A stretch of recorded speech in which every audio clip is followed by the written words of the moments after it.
ಬೆಂಗಳೂರಿನ ಕಂಠೀರವ ಕ್ರೀಡಾಂಗಣದಲ್ಲಿ ನೀರು ನುಗ್ಗಿದೆ. ಕಂಠೀರವ ಕ್ರೀಡಾಂಗಣದ ಗೇಟುಗಳು ಜಲಾವೃತವಾಗಿದ್ದಾವೆ. ಕ್ರೀಡಾಂಗಣದ 4 ಪ್ರವೇಶ ದ್ವಾರಗಳ ಪೈಕಿ 2 ಗೇಟ್ಗಳಲ್ಲಿ ಜಲಾವೃತವಾಗಿದೆ.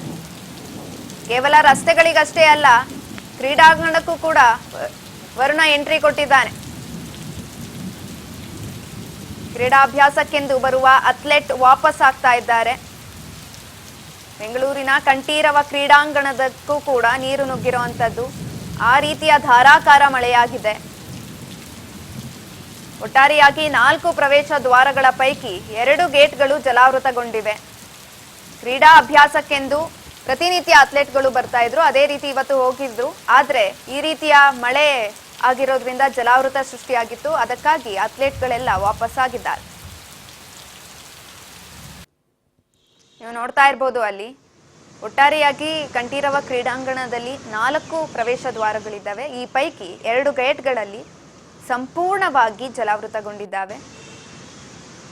ಯಾವ ರೀತಿ ಮಳೆ ಆಗಿದೆ ಅಂತ ಅಂದ್ರೆ, ಬಹುಶಃ ಅಲ್ಲಿ ಗೇಟು ಕೂಡ ಅರ್ಧಕ್ಕೆ ಅರ್ಧ ನೀರಿನ ಒಂದು ಆವೃತ್ತಿಯಿಂದ ತುಂಬಿಕೊಂಡಿದೆ. ಆ ರೀತಿಯ ಜಲಾವೃತಗೊಂಡಿದೆ ಕಂಠೀರವ ಕ್ರೀಡಾಂಗಣ.